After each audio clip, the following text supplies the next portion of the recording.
Telur Mbak Ita Yudis, bumbunya mantap.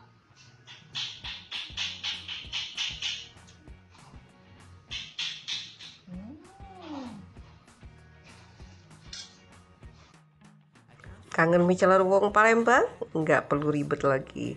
Ada bumbu siap saji ala dapur Ita Yudis. Praktis sekali. Caranya seperti ini ya. Didihkan santan, masukkan bumbu, masak sampai matang. Lalu kita siramkan di atas mie, tambahkan pelengkapnya. Mie celor ala wong Palembang siap dinikmatin. Praktis dan lemaknian.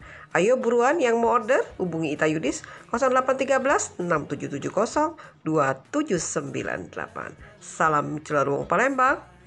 Memang lemak nian.